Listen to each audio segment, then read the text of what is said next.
Hey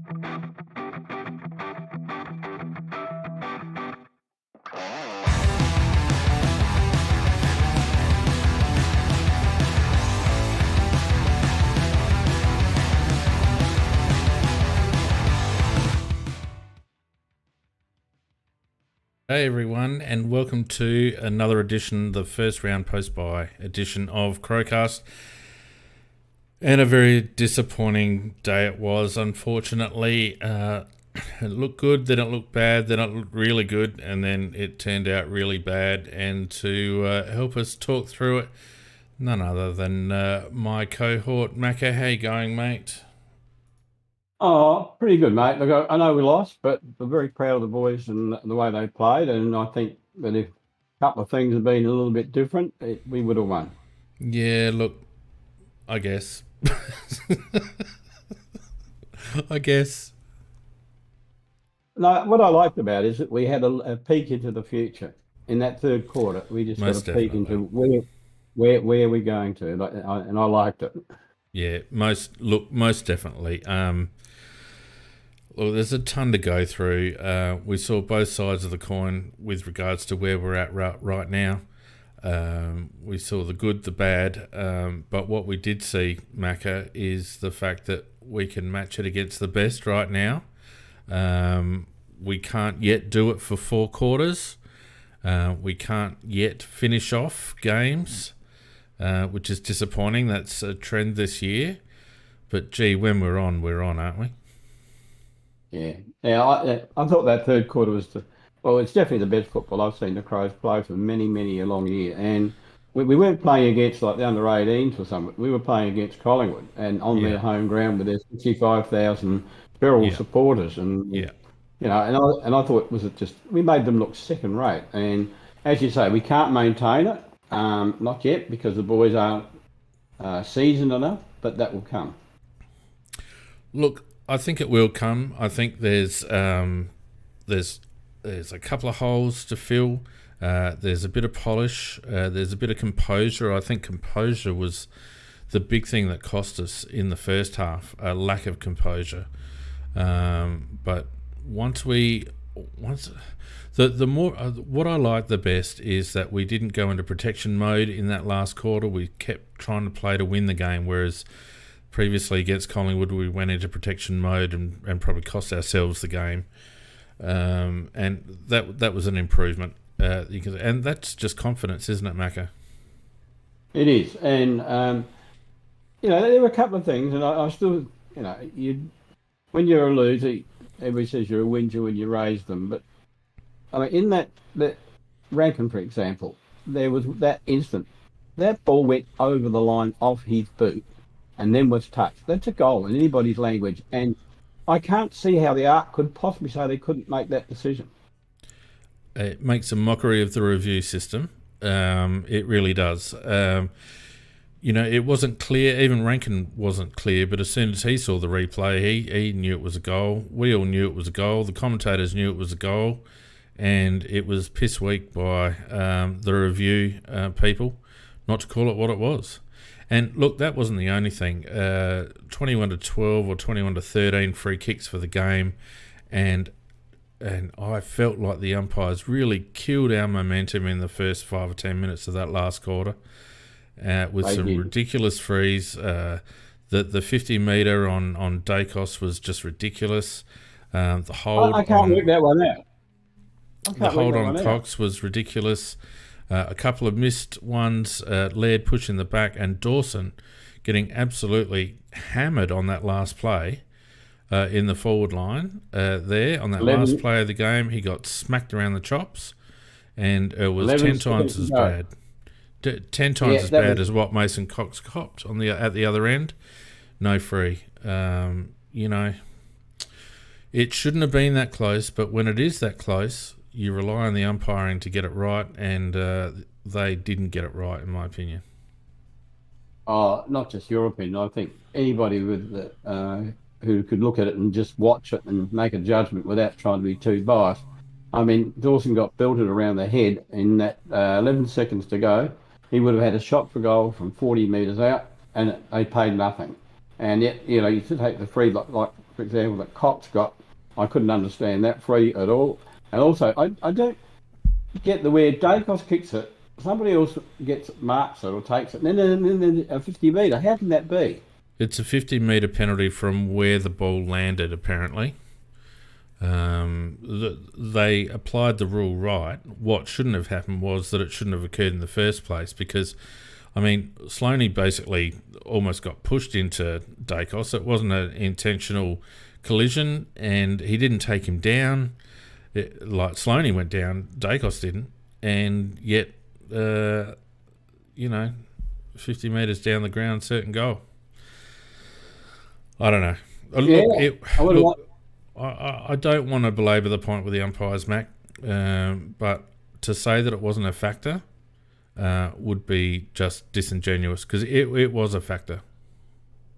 When you get beaten by 2 points, and we can nominate the number of decisions, including one that was a goal, it is a massive factor. So that's why I say I'm proud of the boys. I thought that, this team is the favourite for the flag, and they've been beaten other very, very good sides. And, morally, I think we beat them. Factually, we didn't. But, still proud of our boys. Yep, look, g'day to everyone who's joined us in Discord after the break and also on YouTube after the break. Fantastic to be back and fantastic to see you all back on the podcast and in the Discord channel. Don't forget we're interactive, so if you want to vent, certainly a few people I reckon would want to vent. In fact, we've got someone already, so let's get them on. Someone who looks new, Black Traviar. I've never heard that person's name before, but you're invited on. So just click the button and come in, and you can have your say. And anyone else who'd like to have their say throughout the show, please raise your hands. I'm very keen to hear what people think about a variety of things. Black Traviar, having received the invitation, has now ignored it. So I'll just rescind that invitation. Oh no, here we go. You're on mute, Black Traviar. Take yourself off mute and let us know what you want to say. How you going? Oh dear. These people who can't get their audio right, Macca. It's not like us. Not doing it. Not like us. Not doing it. We don't have technical issues. Good God, no. Hope he's not doing it in sign language. No, I'll put you back to the pack, mate. You get your audio sorted out and give it another crack in a minute. In the meantime, Macca, why don't we do what we always do to start off the show, and that's to go through the weekend's results, shall we? Won't take too long. Won't take too long. It was a pretty cruisy sort of a round this week. Let's start off with the Cats in Melbourne at Alphabet Stadium on Thursday night. The Cats, after Melbourne looked all right for most of the game, they got up by 15 points at the end, 78-63, keeping their finals hopes alive, Macca. Yeah, I'm a bit worried about Melbourne at the moment. I thought it was a good first. It was a game that didn't reach very high standards, and and when Rowan accidentally put Cameron out of action, I thought there go Geelong's chances. But Petrarca and Viney did very well in the midfield, but I don't like the Gawn-Grundy combination. I just think it's changed the nature of the way that Melbourne play, and I think they're a lesser side this year than they were before they got Grundy. Yeah, I don't know whether Grundy's 100% right, Mac, and that's why they're playing him more forward and Grundy more on the ball.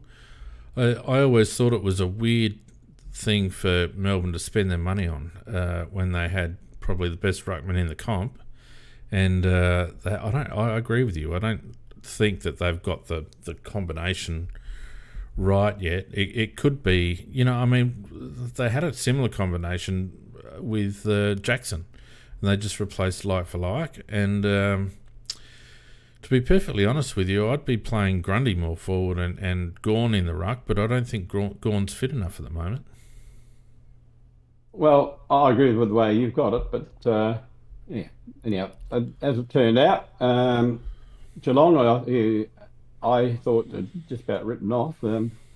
Yeah, they got up in the end and beat them, and I think Melbourne are in a bit of trouble. I can't see them winning the flag. Well, I don't mind that because we might have to beat them to make the 8, mate. So long may they stay out. Although, they suffer without Oliver. He gives them a lot of grunt through that midfield. Yes. And I think the 1-2 punch with Petrarca just goes astray a little bit. It's shown that Petrarca by himself isn't as effective, and I think you'd probably say that about the majority of gun midfielders in the comp. You need that 1-2 punch, don't you? When you're talking about the quality of those two, yeah. Yeah. So, So, anyway, on the Friday night, we had the Lions spoiling the party for the Spud match, getting up 28 points in the end, 84 to 56. I didn't watch a lot of the game because I found it a bit boring. I couldn't get into this game, Macca, could you? It wasn't a great game again. I thought it was a pretty poor round actually. Brisbane they can't win at the G, but they've won 7 of the last 8 from Marvel. I just don't understand that particular logic. But they had a very good player at Andrews in the back line, which stopped most things with Neil and Dunkley on the ball. Dunkley was an amazing get for them, really. He just gives their midfield drive, gives them a depth, he tackles, he does everything. So only inaccuracy kept the Saints in the game, but I don't really rate the Saints. I just, like you said, it wasn't much of a game. I won't talk too much about it, but I just don't think that St Kilda are going very far anyhow. No, they're wasting space in the 8, in my opinion, benefiting from their good start still, but I still reckon they might drop out. And then on Saturday, what happened to the mercy rule in football? Sydney 205 to Eagles 34. Sydney by 171 points. We're talking about a team who has been out of form for much of the season. Absolutely destroying West Coast. Did you actually watch any of it, Steve? Why would you watch it? Well, I did, and it's just disgusting. Those players for West Coast, they think they're trying, they're not.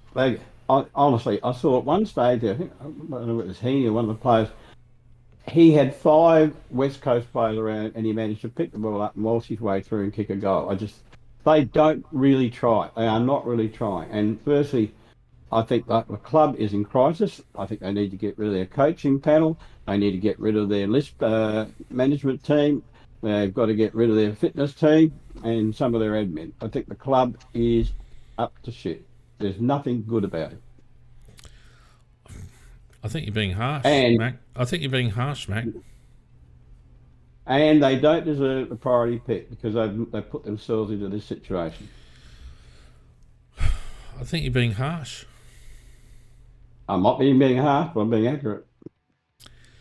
You know how many players they've got playing in the 2s at the moment? I understand that. They've got injuries. No. How many? How many players did they have playing in the 2s on the weekend? I know, half a dozen, 8. Two. They had 25 players to pick from. So how many of the 23 do you reckon are 100% fit right now?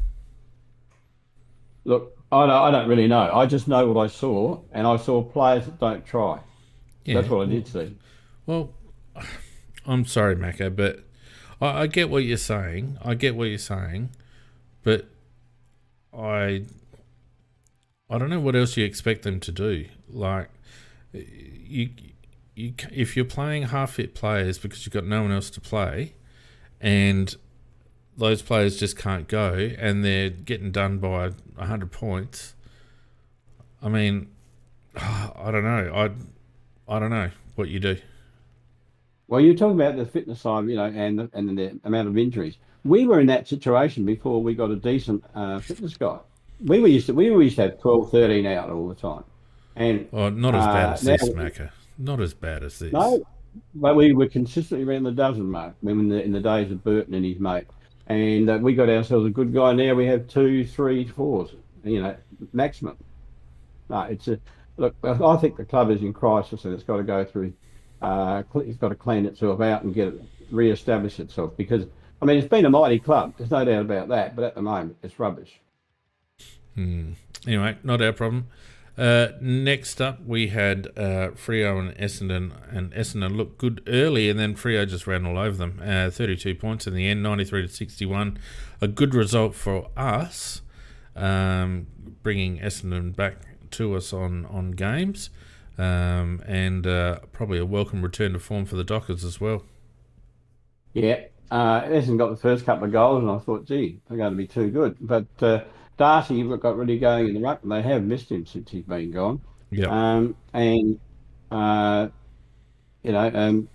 Jackson actually played a very good game up forward. I think he's more of a forward ruck than a ruckman, Fiend. And I don't really rate his rucking, but he's a good forward. And down back, they got Brian down back, and they had their midfield fed off of Darcy. And yeah, overall, just too good. And Essendon, I don't think they can make the 8.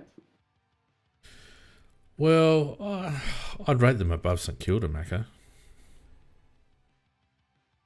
Yeah. Essendon sometimes play millionaire football. They look really great, but then they played a team here who just played a little bit harder and they just imploded. So I don't rate them. Yeah, well, they're definitely not a flag contender, but I think they might squeak into the 8. What do we have apart from our stinking game that we'll talk about in due course? Yeah. Just can't stand Gold Coast and Hawthorn. Yeah, Gold Coast and Hawthorn, another crap game. Gold Coast by 67. I guess the thing I'll say about that, Macca, is Gold Coast finally playing like a football team on a regular basis. Well, Hawthorn got the first 3 goals and only ended up with 5 for the game. So you imagine not much happened after that. It was just a thrashing. And Gold Coast looked like a good team because they were playing a really bad team. They really missed Sicily, and Sicily did let his teammates down badly. Although I did think he was a little bit lucky about that suspension, but that's another story. I'm not going to go into that. But Hawthorn no good at the moment. But no, I think they're building nicely anyhow, even though they didn't do very good today.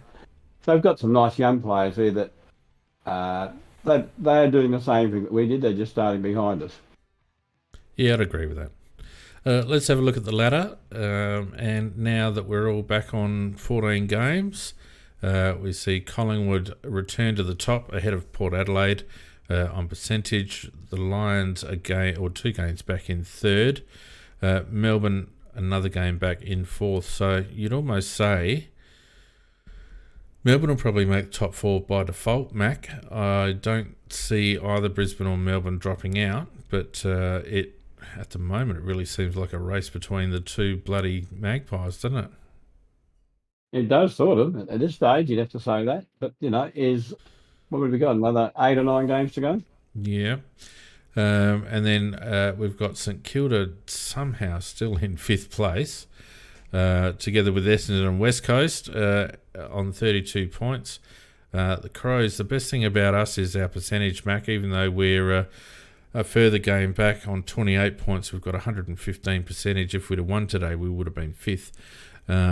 So that just shows you it was good that we, even though we lost, we didn't get blown out. Maintains us above Geelong, just outside of the 8, with Gold Coast and Fremantle. Richmond half game behind on 26 points. Sydney on 24 with the Giants. Don't think either of those teams can make it. Carlton on 22, Hawthorn on 16, North Melbourne on 8, and North Melbourne on 8, and West Coast on 4, and 47.3%. I don't think I've ever seen that, Macca. No, we haven't seen the team as bad as this. It's turning into a real logjam around those last 2 or 3 positions in the 8, isn't it? It really is, and that's our percentage holds us in good stead in that regard. But we need to win our home games. The GWS game is shaping up as a real interesting and important game for us, Macca.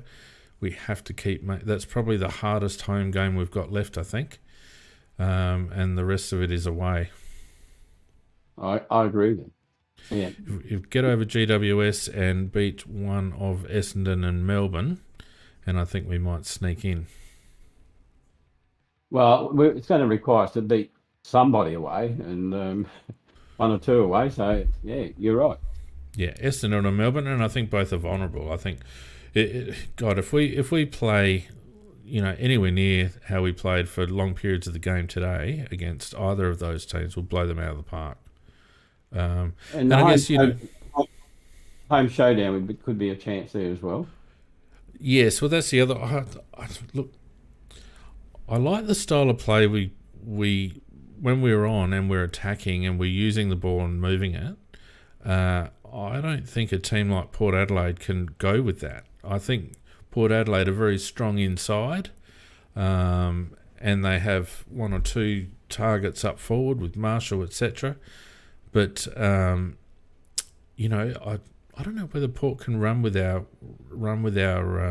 fast running transition game. It'll be very, very interesting.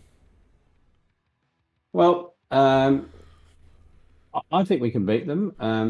I think we showed that we could beat Collingwood today. We didn't, but we showed that we could. And they're the number one team. Port are the other team that's right up there. So I think we can beat them. I know we're looking ahead and we haven't even got there yet, but that showdown is shaping up as an absolute ripper. An absolute ripper. Isn't it? It's like, showdowns are always 50-50, Mac, but when you've got two teams that are in pretty good nick, both in the 8, coming down to the pointy end of the season, tasty. And a Crow's home game. It's going to be a ripper. Yeah. Anyway, look, let's not get ahead of ourselves. There's today's game to deal with, and unfortunately, as we mentioned, Adelaide bad kicking again early, 11-14-80, going down by 2 goddamn points to Collingwood, 12-10-82. Oh, Mac. I thought we were there, I thought we were there. They only got the lead back with 7 minutes to go. When Tex kicked that run into the open goal, I just thought, here we come. We're going to sneak this one. I really thought we were going to sneak it. I did too at that stage, but that's when the umpire said, no, you won't. Well, look, I mean, we've had our say about the umpires, and as you said, no one can dispute that the umpires had an influence in this game. But I want to talk about the first half, because the first half showed what happens when we don't back ourselves. And I felt we were tentative. I felt we were second to the ball. We didn't take any risk. We weren't using the corridor at all. Our forwards weren't moving. They weren't leading up. They weren't providing any options. And, I don't know what Nick said at half-time, but if we'd have kept going like that first half, we would have got blown out by 50 points. So that's the bad part. We're 27 points down at half-time. Yeah, in that first half, you're quite right. We were trying to play risk-free football. When you play risk-free football, it means that you're also not going to take the other team on and perhaps blow them away. All you're doing is playing the game on their terms if you play risk-free football. And in the third quarter, we actually came out and obviously Nixie had told us to forget the scoreboard, just play our game. And it just blew them away. They could not contain it. And I think this is the key, Macca. I've felt that Adelaide Crows teams of the past have been too afraid to lose and not brave enough to win. And I don't know whether it's a cultural thing or whether it's the product of expectation in a two-team town. I'm not quite sure what it is, Macca, but I for a long period of time, Adelaide has shown a propensity to be afraid to lose. And as soon as that fear creeps in, we double handle, we kick poorly, we miss shots at goal, etc., etc. And it's this group of players has not only an opportunity but probably a responsibility to the club to leave that behind. We have to leave that mentality behind, Macca, because we saw when we did leave it behind after half times what we can do. We turned around a 27-point deficit in half a quarter and ended the quarter, what were we, 13 points in front or something. That's a 40-point turnaround in a quarter of football against the top team by just playing aggressive, attacking football. Well, some of the greatest sportsmen ever have said, if you want to win, you have to be prepared to lose. Exactly. And to do that, what that really means is you play your game 100% your way and have a real crack at it. Now, it might mean you lose, but you know that you've had a real crack at your way. Now, if you don't do that, you never ever know whether it's the right way. 100%, Macca. 100%. And I would imagine that in a roundabout way, that's what Nick said to them at half-time. There is no point losing by being in your shell, second-guessing, all the rest of it. The boys need to understand that they're a good quality football team with a load of development yet. We had young lads that hardly got a sniff today. You know, there's so much development left in this side. But collectively, it's if we take the game on, if we back ourselves in, if we have some composure, which comes with confidence, we've shown that Collingwood, the best team in the competition, will crumble just like any other team. Exactly. And that stretch of probably about 2 or 3 minutes in the last quarter when the game was in the balance, and it was when Worrell ran back into the pack, and it was, I reckon it's the most extreme period of football, and it was only a couple of minutes, but I think it was the most extreme high-pressure period of football I've seen this year. It was sensational. I haven't seen that sort of gut running and you know, just throwing yourself at the ball and the body for years. It was amazing. It was. That's why I said, I'm very proud of the boys, even though we lost. And we lost it really in the first half, as you said, because we were played inside our shells. We weren't going 100% in our game plan. We were just trying not to make errors. But when we abandoned that in the third quarter, we just played our game at whatever cost. And of course, once you get it flowing, it's a very good game style. I love the game style that Nixie's got us playing. And when we get it and get it right, it'll beat everybody. Yep. And, you know, as mentioned before, we did it with a few quiet players. Saligo was quiet. Rankin was relatively quiet. Rochelle was fairly quiet. You know, it took a massive effort from Jordan Dawson, to keep us in the game, and then to get on top and start to dominate. Our defence was massive, I thought. You know, you've got to give them a lot of credit. They had, Murray missing very early, and they still had to sort of patch it up, and they did. I thought they did a very good job. And apart from a couple of dodgy free kicks given there, I thought they held them very well. 1990 in the chat says whatever Nick said at three-quarter time didn't work. Well, I think it did, because the one thing that I didn't want to see is us go into our protection mode again, have it being 13 points up. And I don't think we did. You know, they got a reasonably lucky goal early on with the ball slipping out the back and being socked out and Creary getting onto it, or whoever it was. Harrison. Harrison. They got a couple of lucky freezes we've discussed. We didn't take our chances in the last quarter. They tightened up considerably down back. I think they played a man behind, and we didn't really adapt to that in the heat of the game. There was a couple of opportunities where we could have dropped the ball in short, which is what we were doing in the third quarter, lowering our eyes and keeping it away from more. But I felt like we started a bomb again in the last quarter, particularly in the last 15 minutes. which didn't help. So again, that's that composure under pressure, Macca. But what we didn't do was go into our shells. We kept the pressure up. We kept attacking. We kept hammering in at stoppage. It certainly wasn't a game that was handed to Collingwood on a plate. Yeah. You mentioned Dawson. I've got to say that is one of the best individual games I've seen in Crow's colours for a very, very long time, mate. That was outstanding, each game. Yeah, well, they spent 3/4 of the game rattling on about Nick Dacos, and then they realised that Dawson had him by about 5 or 6 possessions. Yeah, but also Dawson was earning his the hard way, a lot of them. I mean, the number of times he didn't get a free kick for being... He was being stretched and held all the bloody time.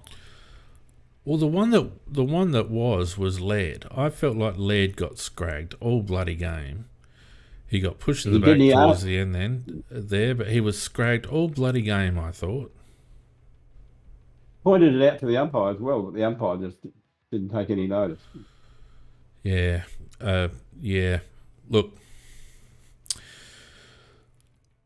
we can't go on about... It's not the Green Maggots podcast, mate. Just keep going on about it.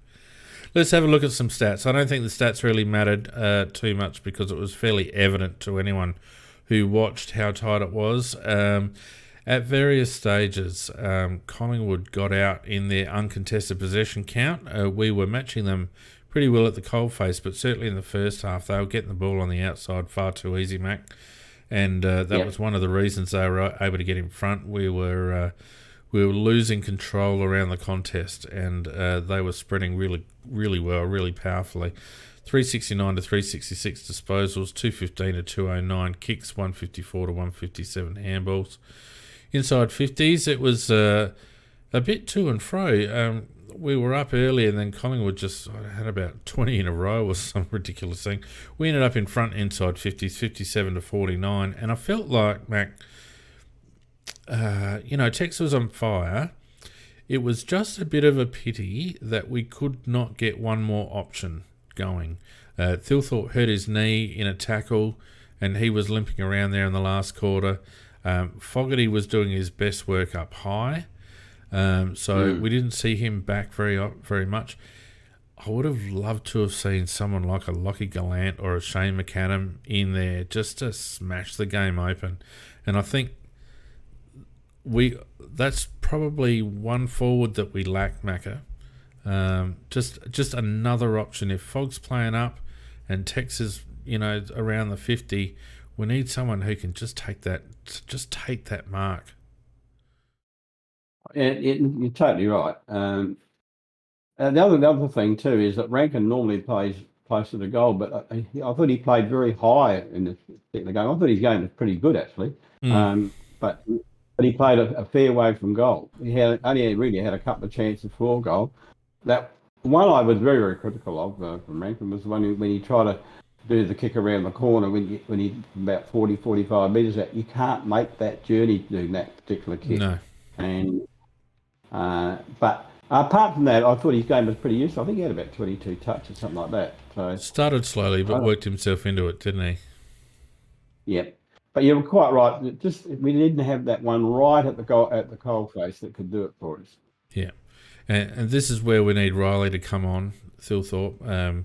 O'Brien dropped himself down there at times, and I thought O'Brien's game was pretty decent. And he made himself dangerous at times up forward. Nearly took a grab there towards the end.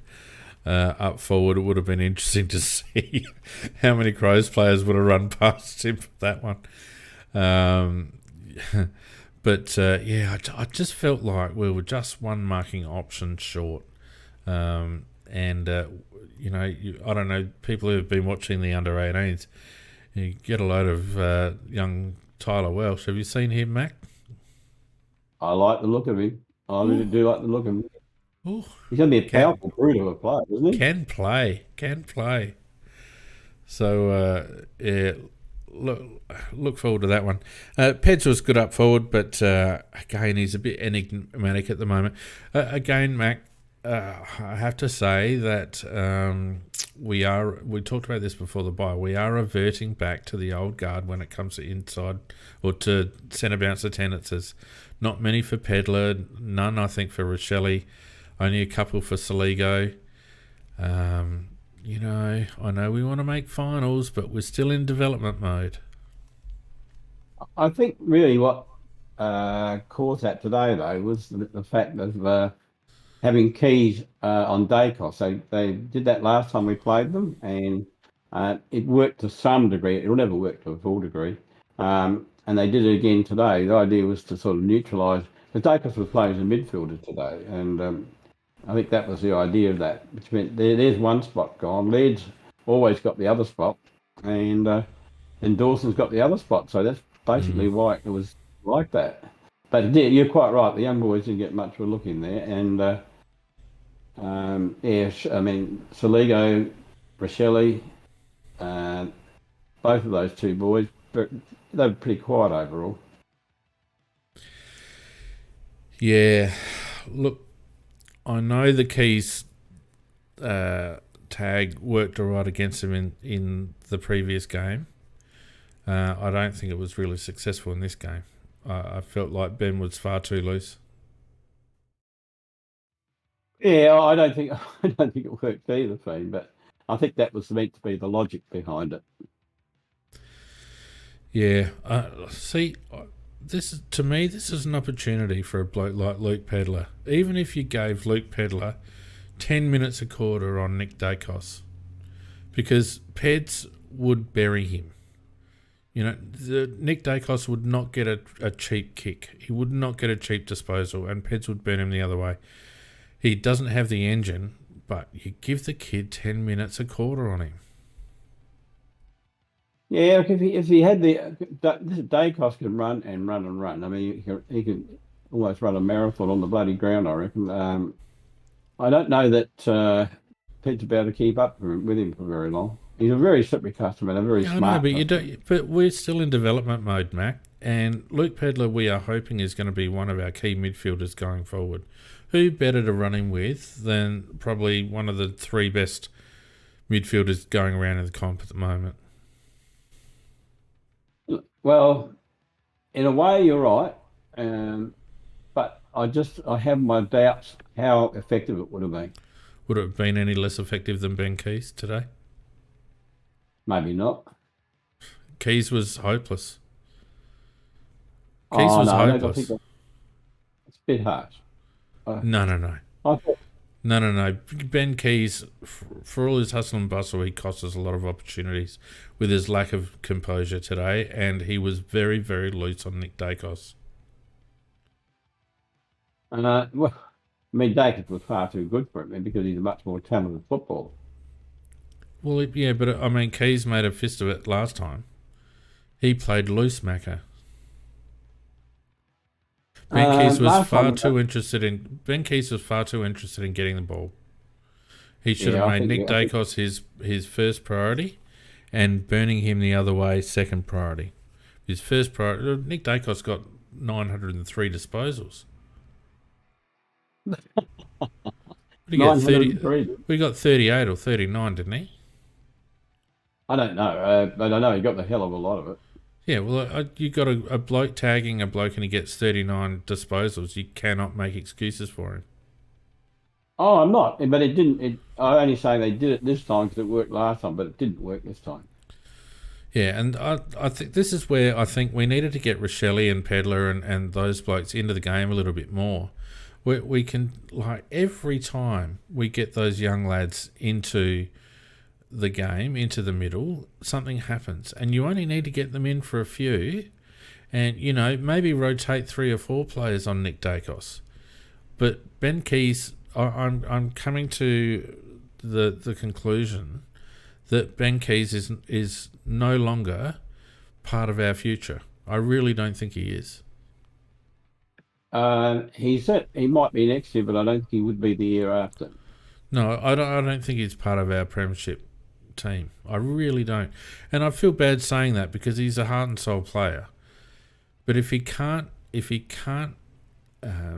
find a way to gain composure And if he can't find a way to get his disposal right, and like that shot for goal that he kicked from, that he had a crack at in the last, and he didn't even make the distance. I mean, that's bread and butter. That's 45 metres out on your left. That's bread and butter. Like, I agree with you. There's no argument for me of what you're saying about him long term. And yeah, look, they should have probably changed it and tried other players because, I mean, Dacos, they deliberately started him off the bench and then just slipped him in quietly. And then once he was on there, he just ran riot. But yeah, I don't know who else. I mean, you say Pedler, but Pedler could go with maybe 5-10 minutes at most. And maybe they should have tried that. Maybe lots of different players just going for 5 or 10. Well, that's kind of what I think. I think you've got to make yourself difficult to play against, and you know, it's a bloke like Nick Dacos. He'll get off the chain a bit anyway, but it's where he gets his kicks and how under what sort of pressure he gets his kicks. And this is where I'm most critical of Keys, because I didn't see Ben putting a lot of pressure on Nick. I would have thought that every time Dacos had the ball, Keys should have been right on his shoulder, and he just wasn't. Keys was ball hunting, and he didn't have any eye on Dacos whatsoever. And if it wasn't a tag, then it was a bad call by Nix to have him in so many centre bounce rotations, in my opinion.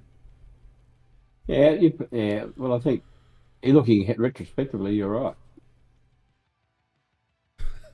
Someone's having a crack at you. Yeah. Look.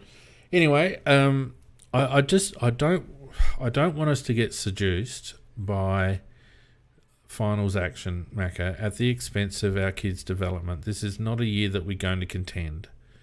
You know, it'll be great if we can make the finals. It'll be great if we can be competitive in finals. But we need the kids to be competitive in finals, right? There's no point. There's no point in Rory Sloane having 20-odd CBAs, you know, having Benny Keys in there, having Rochelle roaming around on a half-forward flank. You know, there's no point in that. There's nothing to be gained from that, in my opinion. Let me just make one comment to somebody out there. I'm not going to cut the fucking legs off my chair just so you can see me looking straight at the camera. You know the best bit about that, Mac? Yeah. You're not arguing. You've been like, everyone's been at me about giving you a hard time lately, and now I'm just going to stay out of this. You can have a crack at our esteemed audience who pays our bills and rocks up every week and is the reason we're here. You're just going to have a crack at them. But I'm not allowed to have a crack at you. Anyway, I want to tell them something too. I don't know whether they know that the Crows had a competition that they sent out. Oh, here we... No. I'm going to put you on mute. No, you're not. Yes, don't do that. Be fair. So I've just put Macca on mute because he's going to have a brag and I'm not about it. Shut up, Macca. No, you're still on mute. Are you ready now? You're right now? I'm ready. Let's not brag about things. You're like one of three people that put their hand up for it. All right, let's keep going. Free kicks 21-12. Oh, mate. Hit-outs 40-35. I thought it was a pretty even contest. I reckon Riley O'Brien had more influence around the ground. Mac, what do you reckon? Sorry, what was the question about O'Brien? He had what? Yeah, so stop worrying about your bloody contest win and what people are saying about you in chat and just participate in the bloody conversation, would you? Riley O'Brien. Shut up. Riley O'Brien, more effective around the ground? To a degree. But I thought Cameron was very, very good for them as well, though. Yeah, I think Cameron probably won the hit-outs, but I reckon O'Brien was pretty good at key moments. Look, he always does have a couple of really good efforts at key moments. What I did like was when Martin did a short pass and the commentators What would be the odds of that happening? But Actually, don't you know, know. the interesting thing about that is, if you notice, his field kicking has improved out of sight. It's not the first Well, time he's done that. His field kicking has improved immensely. It's when you get him in front of the sticks that you got to start worrying. yes. Although he did kick a goal, didn't he? No, he dished it off to Tex, remember? Oh, that's right. He did too. From 15 metres out. All right, clearances 41-36 in their favour. We won the centre clearances 13-10. They won around stoppage. And I think that's really key. A lot of those stats, those stoppage stats, were in the first half, Mac. And as I said, they were getting the ball on the outside so easily, making us look like we were standing still. And we started to win more of those stoppage clearances, particularly in the third, but we're also not overcommitting. We were overcommitting in the second quarter, I thought. Yeah, but when you've got two Dacoses, because Josh is an interesting case. I think that he was a good player, and now that his brother's come in and been a star, it's actually elevated his standard as well. I mean, he's probably going to make the All-Australian team as well. So, they've got that quality around the ball that we don't have. We don't have anything at that level, and that's why they got the ball. When they got the ball, they looked more dangerous when they come in from the packs than we did. Yeah. Well, yeah. I don't know whether I agree with that, Mac. I think in the second quarter, they were just getting too much free ball. I didn't feel like we were putting them under any pressure. They certainly looked just as average as us when they were put under pressure. On the third quarter, yeah. I guess, I suppose to some degree the Dacoses are freak footballers, but even if you're a good footballer, if the rest of your side is going under, like they were in that third quarter, no two footballers can stand the tide on their own. Yeah, and sorry, I think it was Baxter who said in the chat. The commentators made mention of this, and I agree with it. We actually play a very similar style of game to Collingwood when we're on song. And it's just that Collingwood are a little bit ahead of us in terms of their development. Yeah, well, that's a very good, accurate summary. Yeah. Yeah. All right. Contested possession ended up pretty even, but uncontested possessions ended up doing us by 10, and I think they were out to about 25 or 30 at one stage. Turnovers, particularly in that third quarter, we started getting a lot of turnovers and repeat forward 50 entries, and we didn't quite capitalise in that last quarter when we had a little patch of about 5 or 6 inside 50s that we just could not get a goal out of. Time possession was pretty easy. Marks 87 apiece. Marks inside 50. When we started lowering the eyes, all of a sudden we were taking marks inside 50, 10-16 in the end our way. Contested marks 11 each. Intercept 62, 68. As I mentioned, Mac, there's not a lot in it from the point of view of the team stats, and it was one of those games you only had to watch really to see what was going on. It was fairly basic. Lack of composure in the first half, more aggressive run and better movement from our forwards in the third quarter, and then just a bit of a desperate scrap in the last where we probably lost some composure. Yeah, actually the team stats actually reflect the game, don't they? And even to the point in throwing in the umpires as well, but their decisions as well. It just tells you it was one hell of a game, and they got an edge there. But look, it was a great game, mate. And we had moments where, like you said, we lost our game plan for moments where we started bombing it in, but then we got it back again and started lowering the eyes again. And so I thought at the end we were travelling the best in the last 3 or 4 minutes. Yeah, they just have one or two more dangerous players than we do, don't they, Mako? You bring a guy like McCreary on in the last and he puts the fear of God into you because he gets out the back and he's got that pace to burn. And, we probably not saying that we won't in the future, but right now we probably don't quite bat as deep as they do in terms of players that can actually win a game for you. Yeah, that's pretty right. That's pretty right. You know, we'd hope that a guy like Rankin or Rochelle or Pedler or someone like that will become that type of player. We'll have more of those types of players.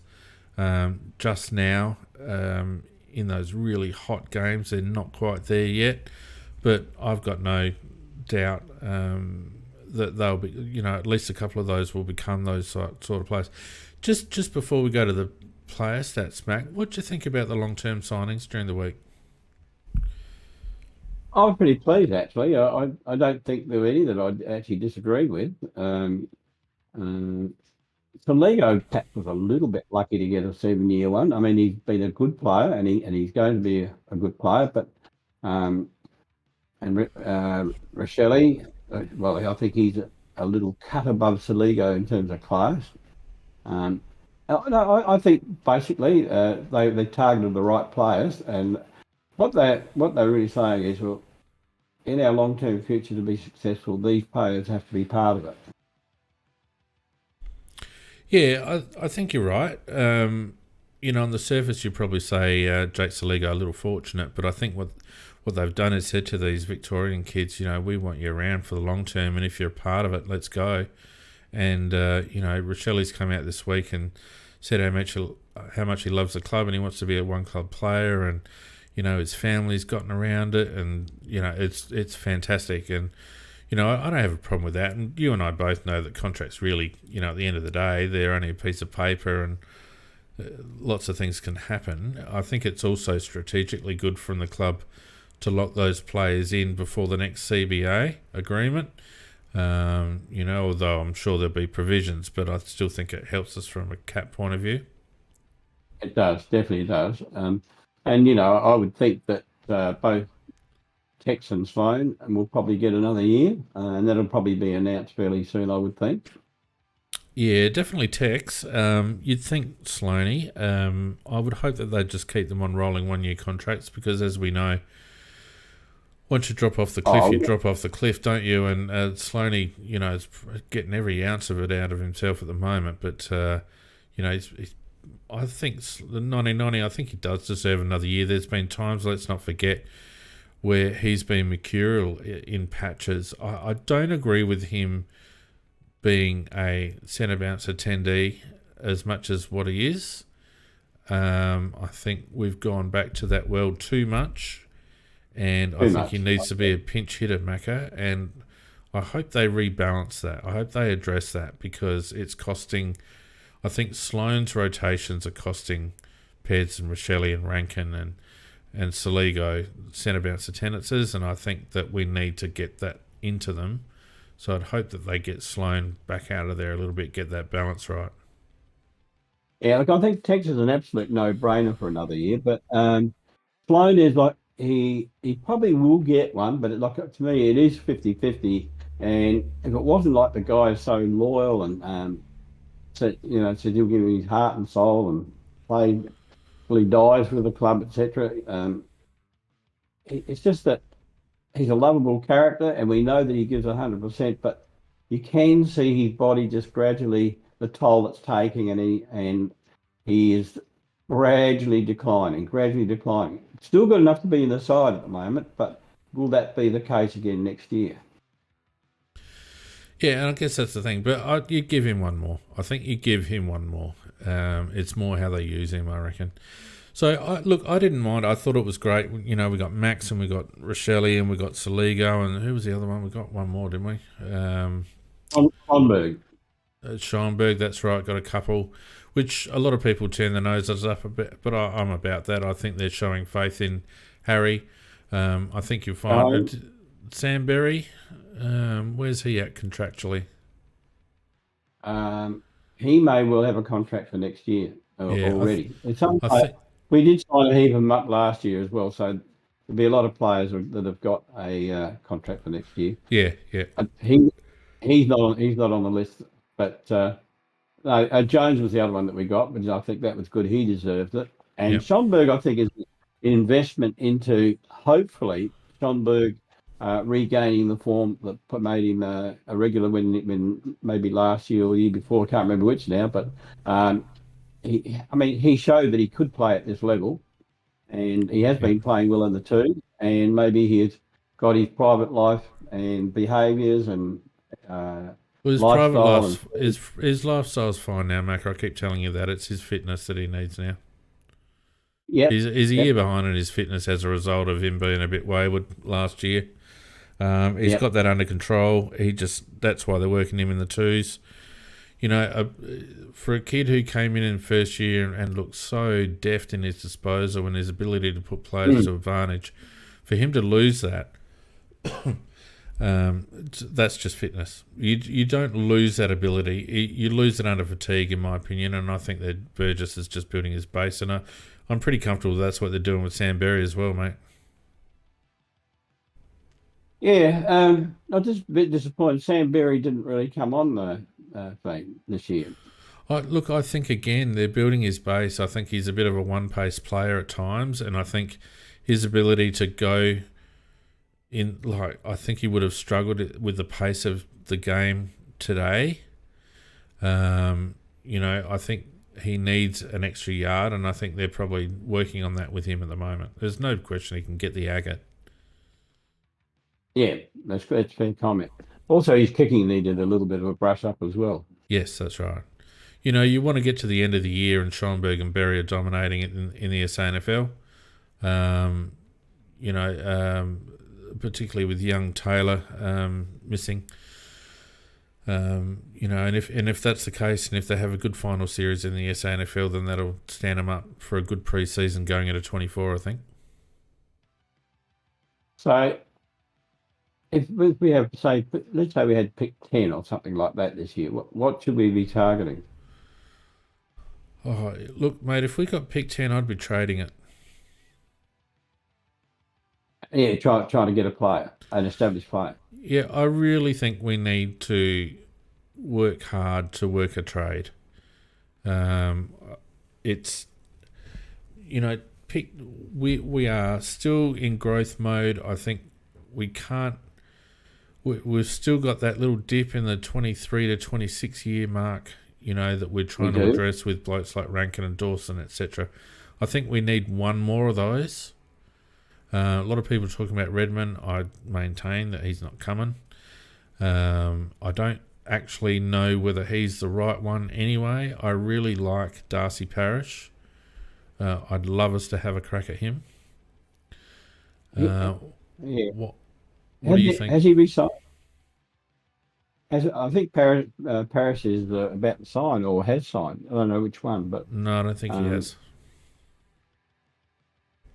But I think there must be some doubt about Redmond staying there when they had to trot out a veteran from years gone by to try and convince him as well. Yeah, I would be very surprised if Redmond comes back to Adelaide. Yeah, but it'd be good if he did, because you get him for free because he's a free agent. So, Redmond, yeah, he's a free agent, as is Parish. But I don't think we'll get Parish. I'd like to have him. He's very good, but I don't think we need. I don't think we need another halfback flanker, Macca. I'm presuming that Duday stays. He's certainly not going to be in action for most of next year. It just gives it that extra depth with a bit of quality as well. Look, I'm sure the club will land somebody as a free agent, I think. Harry Himmelberg would be perfect, but he won't be coming to us. He'll go to either Sydney or a Melbourne club. Yeah, I don't think Harry's going to come to us. And again, another player that's probably surplus. We need exactly someone like Darcy Parish, in my opinion. You might get a fight out of me. I'd love a midfielder. A midfielder is exactly what we need. A good midfielder, an A-grade midfielder. We could add that to our. If we could add that to our midfield, just a real quality A-grade midfielder. But they're hard to get. They are hard to get. Sorry about people just staring at my blank face. My camera's just stopped working for some reason. We'll try and fix that as we go along. Look, I mean, I don't want to turn this podcast into a who might we pick up. But if you ask me what we need, if I had a wish list and without naming a particular player, Macca, I would say that we need a midfielder. First and foremost, I don't think there's any doubt about that. Yeah, I have to go along with that. A good quality one, but as I say, they're very, very hard to get. Very hard to get. It's really we were very, very, very lucky in the case with Dawson because we didn't really recruit him as a midfielder, and he's turned out to be our best midfielder. So that was.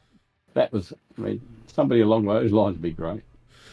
Flanders from Gold Coast is one. I just missed who said that in the chat. I've been looking at him a bit. I don't reckon he's a bad idea. Forget about Hollands. He can hardly stay in the VFL team, Barty. He hasn't come on since his ACL. He hasn't got any pace at the moment. He hasn't come back at all. He's not what we need at the moment. No. Unfortunately. Yeah. He actually had a couple of good games at the end of last year, but this year he's just languishing and, well, they're not even considering him. Yeah, he might have had a couple of games last year, but he's struggling to make it in the VFL this year so much. Anyway, and not forgetting too, we've got father sons to worry about and all that sort of stuff. So who knows? But if you ask me what we'd do if we had pick 10, I would say that pick 10 is more value to us on the trade table than with another draft pick. Oh, well, I'm with you on that. Anyway, let's look at some individuals, and I just want to point this week's Brownlow votes are going to be very interesting. I want people to put a pin on this game and see what happens, because Nick Dacos had 2 more disposals than Geordie Dawson. But have a look, 13 kicks, 24 handballs, as opposed to 27 kicks and 8 handballs and 9 marks and 12 tackles, if you don't mind. Like, that is a monster game by Geordie Dawson, and if he doesn't get the 3 votes, we might as well stop watching the Charlie if we haven't already after Cripps won it last year. Yeah, he definitely deserves the 3. Dacos got his a lot easier as well, like a lot of running past, handballs received, etc. Well, he got them all on the outside. Yeah, Dawson's were hard earned. 9 marks, 12 tackles, didn't kick a goal, unfortunately. Spent 60% of the time behind the ball. 71% disposal efficiency when you're having 27 kicks in that kind of a game, Macca, is unbelievable. 11 contested possessions, 21 uncontested. He turned it over 6 times, 5 intercepts, 9 score involvements. As I said, 9 marks, 32 pressure acts, 665 metres game. I don't care what anyone says, that's nearly the game of the season. From all comers, in my opinion. Ripper of a game. 5 clearances, sorry, go on. I'm going to say, as I said before, I reckon it's one of the best games I've seen in Crow's colours for many, many years. I'm trying to think of one that can match it. Yeah, fantastic. And they didn't even notice it until halfway through the third quarter. So, oh, gee, Geordie's playing all right. They're going on about bloody Nick Dacos the whole game. Jordan had him covered. So fantastic game from Dawson. Laird, less conspicuous, and only the 10 kicks from Laird, 21 handballs. I felt like the pace of the game got to him a bit, and plus the Scraggan didn't help either, Mac. I felt like they were just shutting him down at all costs. 2 things, you're quite right. He was being held at every centre bounce, but and the pace was pretty hot early. But I noticed as the pace slowed, Laird came more into the game as well. Yeah, that's true. But I think we need to get. He can't just be a shovel, Macca. He's got to actually get. He's got to get some easier ball in transition, in my opinion. Rory Laird. It's a weakness in his game is to get that easy ball. He certainly, there's no doubt about his willingness to get to earn a hard ball. That's beyond dispute. But no, we could afford to have a receiver type midfielder because we do have workmen like midfielders to give it to them. Mm. And that means like a Parish would fit perfectly into that category. Well, I guess that's what I'm getting at. I feel like there's an opportunity there for another workhorse, but Parish does get the ball on the outside too, Mac. No, I think he's mainly an outside player. All right. Benny Keys, as we've spoken about, 29 disposals, 11 and 18.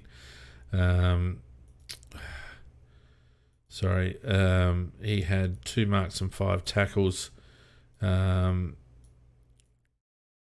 16 contested possessions. Surprisingly, went at 76% disposal efficiency. It just seems that his disposal just breaks down at key moments, doesn't it, Mac, in my opinion? Yes, it does at times. There's no doubt about that. One mark inside 50, 346 metres gained. He had 10 clearances, 4 in the centre, and 6 around stoppage, 5 tackles, 3 inside 50s. I just feel like Benny had one job today and he didn't do it. If you're talking about Dacos, yeah. Yeah. For mine, second best on the ground was Mitch Hinge. I don't know what you think, Mac, but I thought Mitch was enormous. 23 touches, 19 kicks, 4 handballs, 3 marks, 2 tackles. He had 6 contested possessions, 61% disposal efficiency is a bit down. But he had 7 intercept possessions, 5 score involvements. And I just felt like, particularly at critical moments, he was very good, Mac. 6 rebound 50s from Mitch.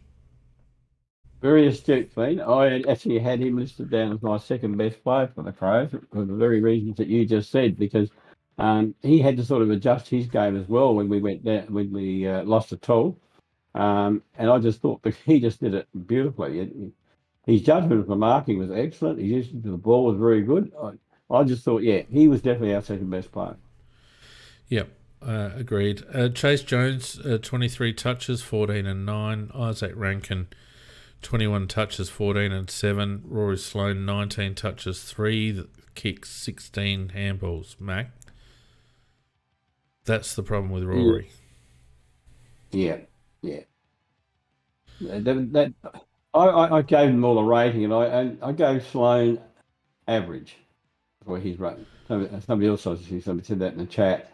I gave him a rating, and my average on Sloane was average, which means that not really dominant, but not really terrible. He just did something. And the problem with it is that if you've got Rory Laird, who isn't getting kicks, and then you've got Rory Sloane, who isn't getting kicks, then it leaves a hell of a lot to Jordan Dawson. A hell of a lot. Exactly. And that's probably where our midfield suffers at the moment. Sloane, 4 uncontested marks, 10 pressure acts, only 127 metres gained. Yes, he'll fight and scrap and all the rest of it, but I just don't think that you would have got the same stats out of a combination of Saligo, Rochelli and Pedler. I'm 100% with you on that. I did say to Mrs. Macca that it's a pretty old midfield, and I think that Sloaney, he's good at trying to hold the ball in the area, but he's not. And there's none of these ripping charges out of the centre with it. He's just he's a defensive mid. Well, and it makes our midfield very easy to cover, Macca, doesn't it?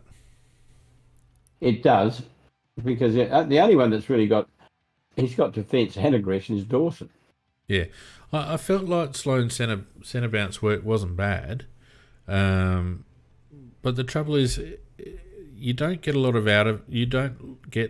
out of him in general play. You know, if he's parked up forward, you'll get a stoppage. If he's in around stoppage, you'll get hard work, but you don't get a lot of free running from Sloaney anymore, do you? You don't get that run down the wing or, you know, running through the centre corridor or anything like that. We need someone a little bit more dynamic in that role.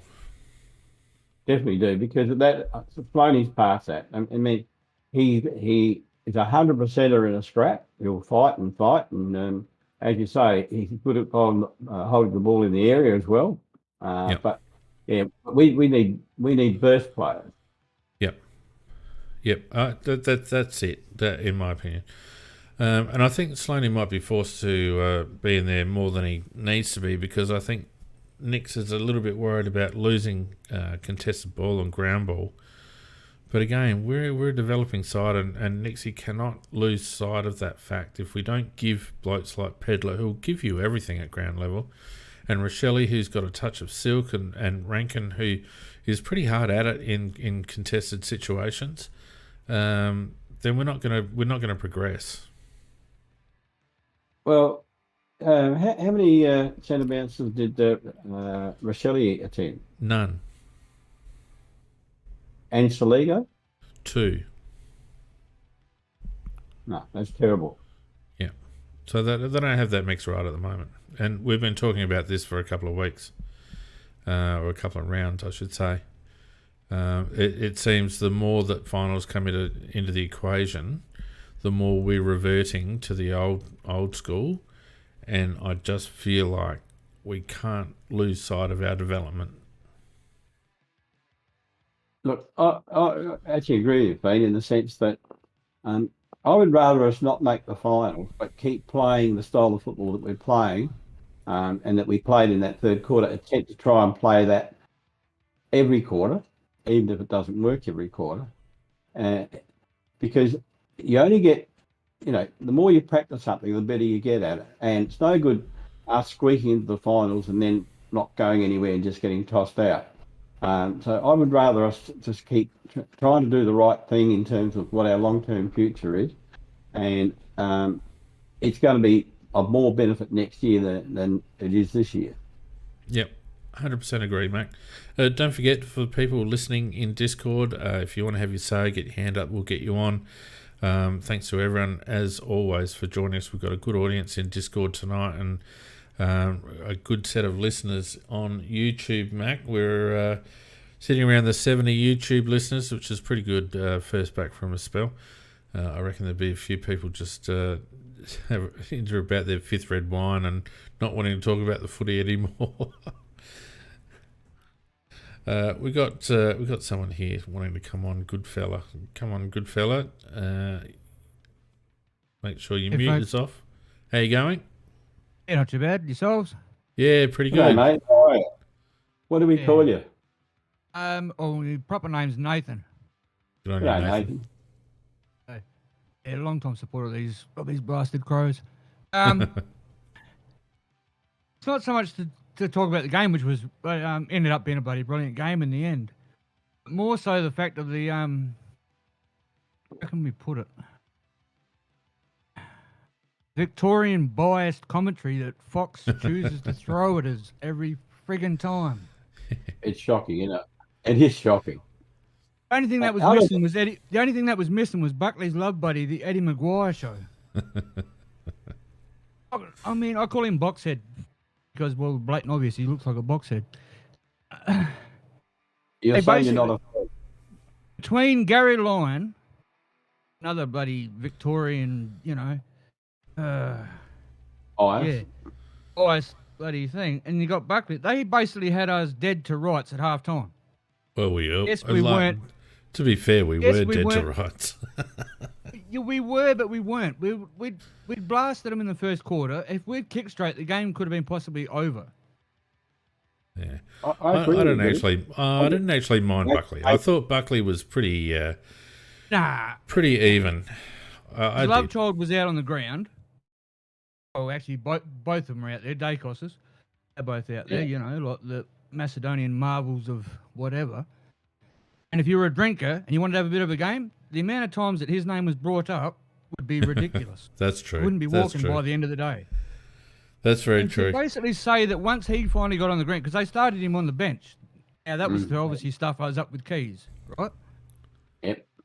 But to then turn around and say once he come on the ground, basically we were dead because he come on the ground. Towards the end of that second quarter, I remember hearing either Buckley or Lyon or one of them mentioning, yeah, once he got on the ground, the game was basically changed over. But that's It's like, what hold on a happened, though. minute. That's what happened, though. It is what happened to an extent, but that is all of a sudden this Dacos. I mean, yeah, he's a brilliant player, but he's no Ablett yet. He's no, you know, he's just at that time, at the right time for Collingwood in regards to the way that they're playing.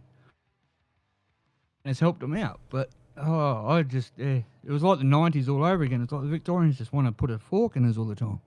Mate, it's something that we have to carry, the fact that we're interlopers in a Victorian competition, and the umpires show it, the commentators show it, the fixture shows it, the tribunal shows it. I don't know whether it was Fox's idea of saying, oh, Buckley's South Australian, so there's the South Australian side. It's like, no, he comes from the NT, and he's a Collingwood fucking love child. Like, Yeah, well, they don't, very bluntly, they don't give a flying F about South Australia at all. They're catering to the Victorian market, and that's all they want. They got rid of the state of origin once they won it, and Mr. Football bloody died, and they romped us in that state of origin. I mean, I think they become scared of it. I think in the end they didn't want it to keep going in case we beat them for another 7 years straight. I don't know about that, mate. I think it's becoming pretty. Nathan, I feel like you've had this just building up inside you for a number of years. Oh, just a few years, yeah, kick a Vic. I mean, the amount of our SA players back in the day, like your Braddles, your Kernahans, your Tony Halls, Garmin to an extent, despite he was a bit later again, they took, and then they turn around and say, oh no, we're gonna cancel the state of origin because, too many of our stars are getting beaten and rah this and that. But then they claim, he's Victorian now, he doesn't want to go back to South Australia, rah. It's like, no. He's just, I don't know what it is. Kernahan could have come back. I thought he would have under Cornsey, but obviously he Just take heart in brown paper bags. Just take heart in the fact, mate, that we've just signed two very good Victorian kids until 2029. So I didn't realise they'd done right. that until actually they brought it up on the thing. I thought, that was a bit different. Nathan, thanks very much, mate. I wish that there was an actual option within either KO or Fox or somewhere that you could get an alternative commentary team. Yeah, well, if someone pays me a bit of money, me and Macca will do the commentary, and you can listen to us instead. And we'll be totally bloody biased.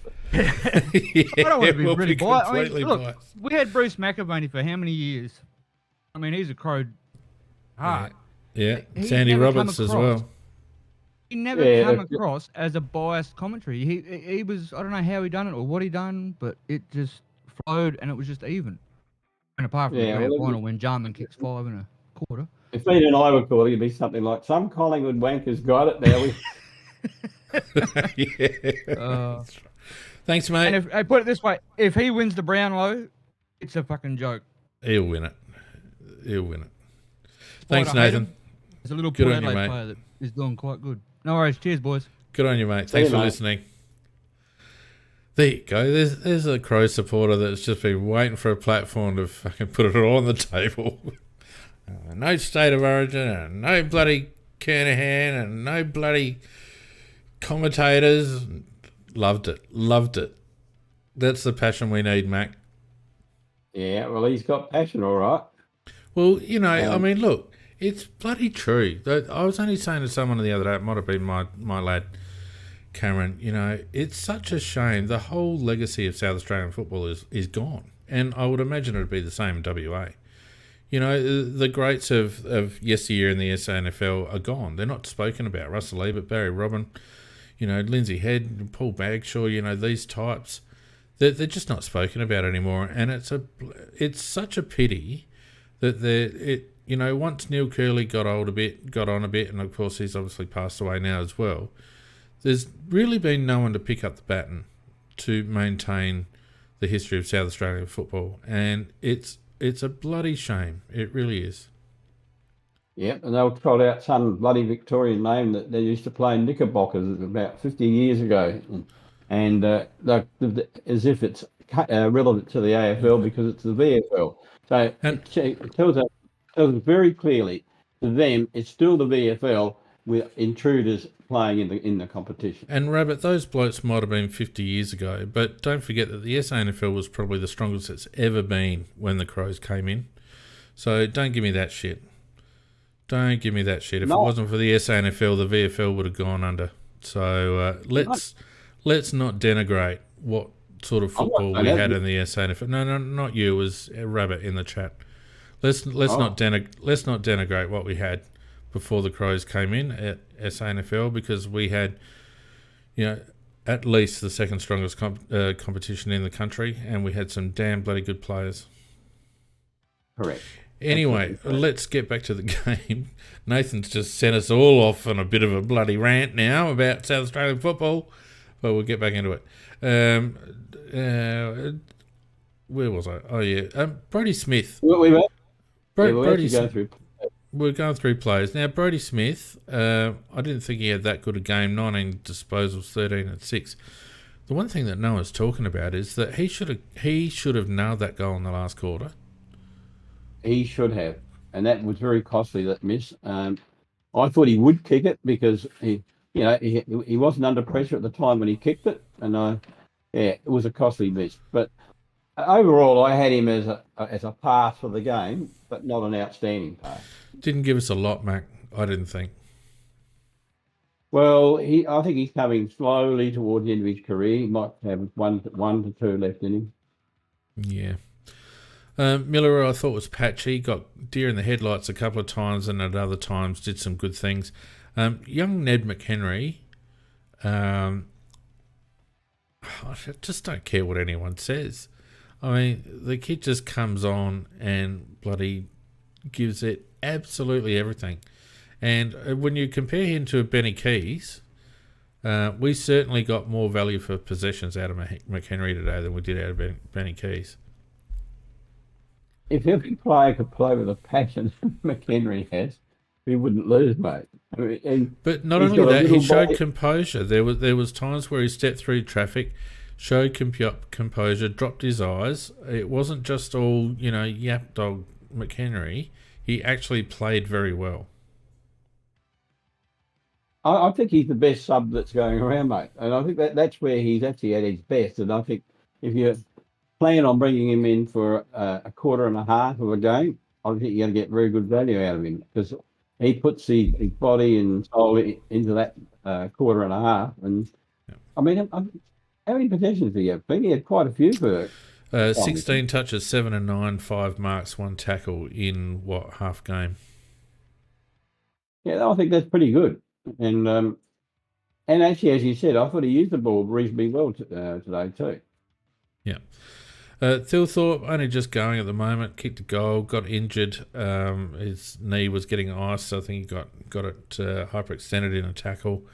Wouldn't be surprised if he missed a week. Macca against, who we got next week? Bloody someone.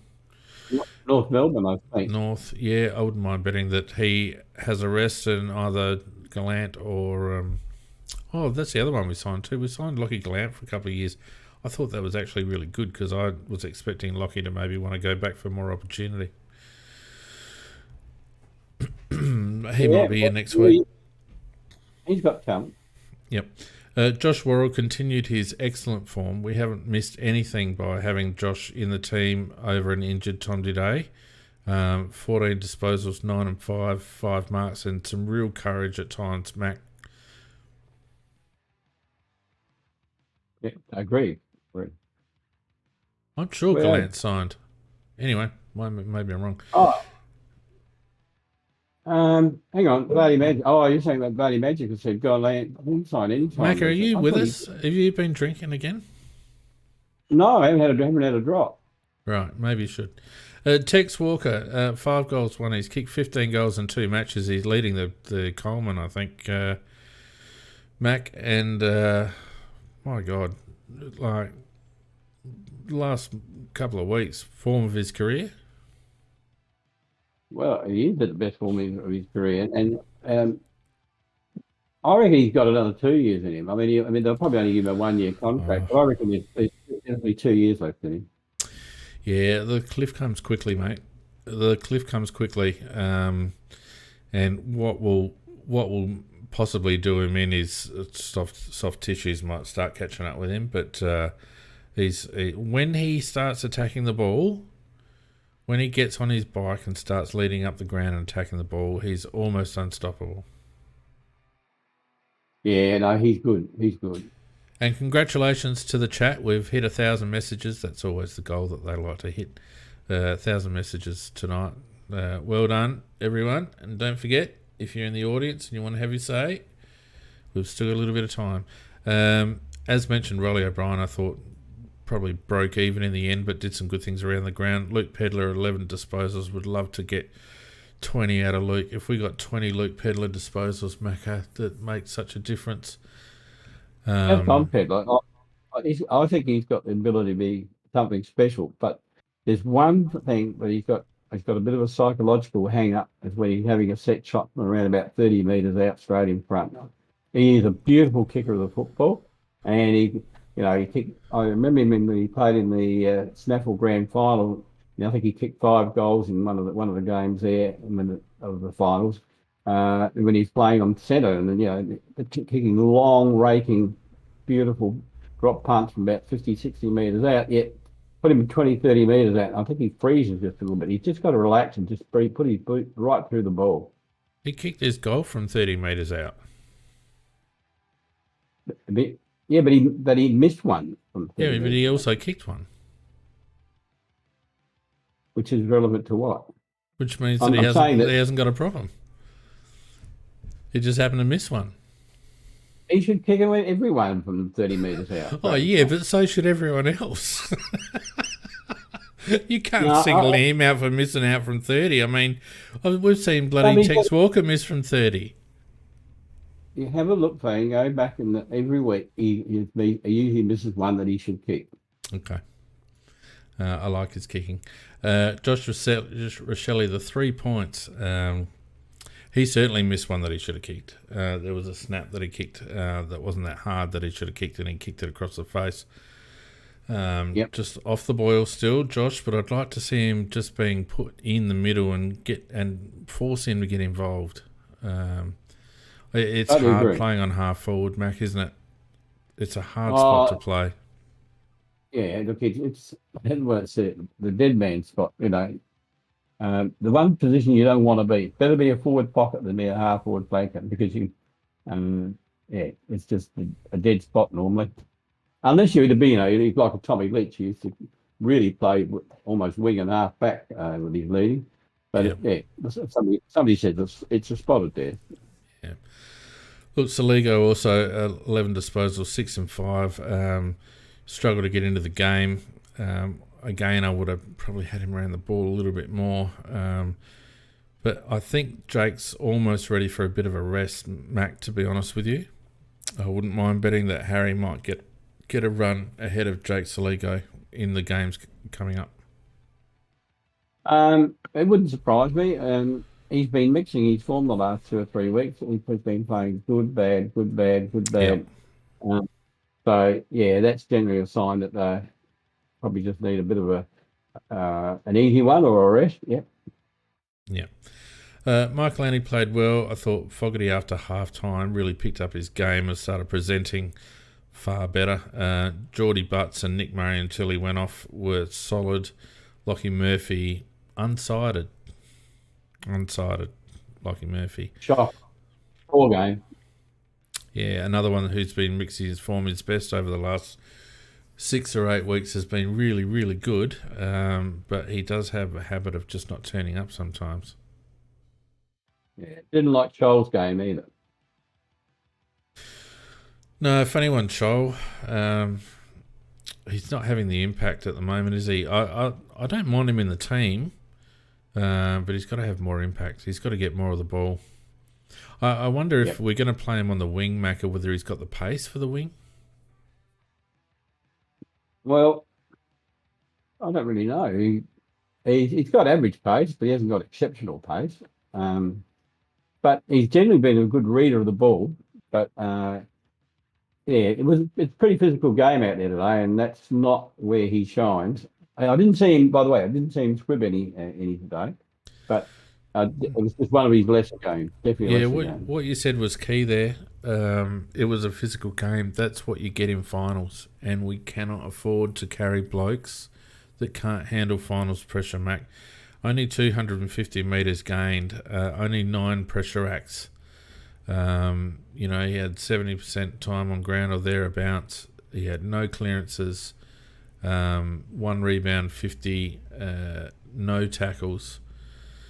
Gave away a couple of frees. If you're going to be a wingman in the AFL, you have to be a link player who can get meterage, and he does not get meterage.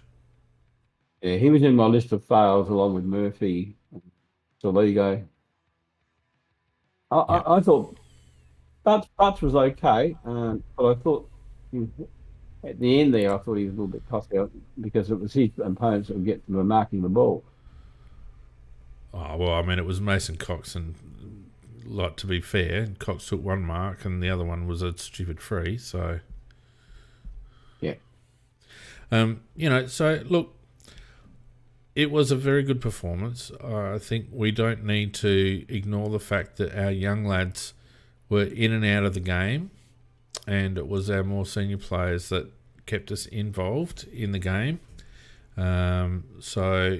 Let's not get too carried away. But there's some really good signs.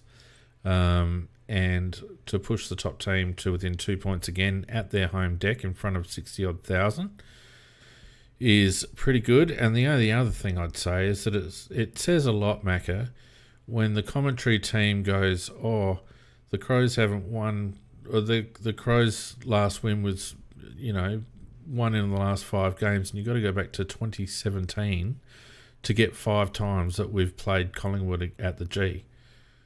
Had to go all the way back to 2017 to count up to 5 times we've played Collingwood, who played just about every game at the G. That's fair comment. So it's bloody ridiculous. The Crows are on a losing streak at the G. Well, that's not hard. When you play there twice a century.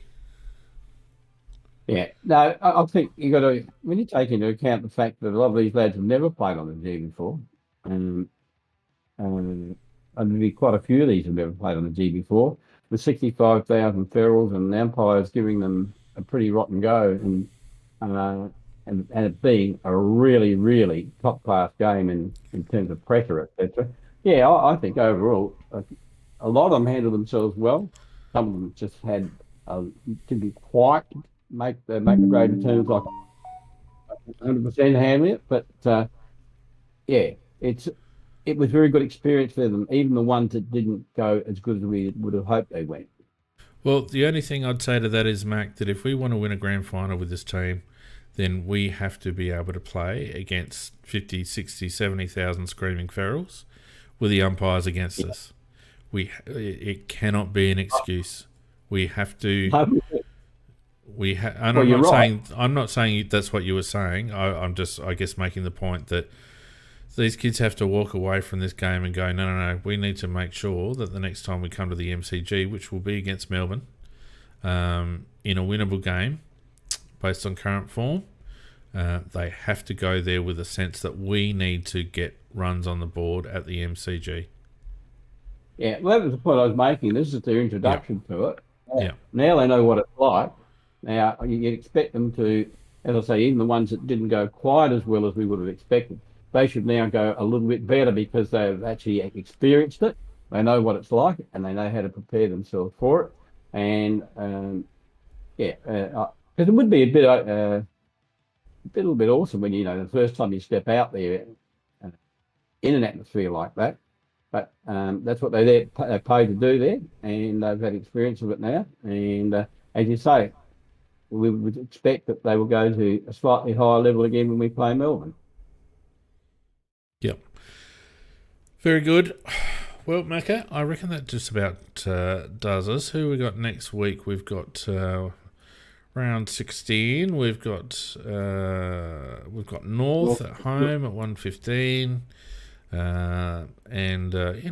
North. We should just win that game. It shouldn't be a problem. I think we'll probably have at least one force change. I think Thilthorpe might miss as well, so that would be 2 if Murray doesn't get up. Don't know whether he's got a cork or whether it's something a little bit more serious there with his hamstring.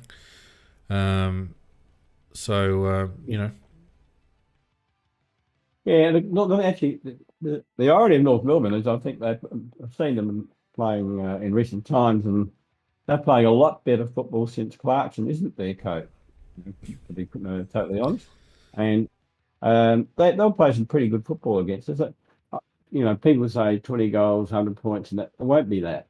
If we win by anything more than 7 goals, I'll be happy. It just needs to be a good all-round team performance, and I really hope that they give the kids a bit more of a run, get some into their legs. All right, well, that'll just about do us. Thanks, everyone, for joining us tonight. It's been a pleasure to return following the break, and thank you all for coming back to us. Thanks to everyone who's joined us on YouTube. Thanks to those who joined us on Discord, and we will see you, Macca, at the same time next week. You shall. Good night, all. All right. See ya. Good night, everyone.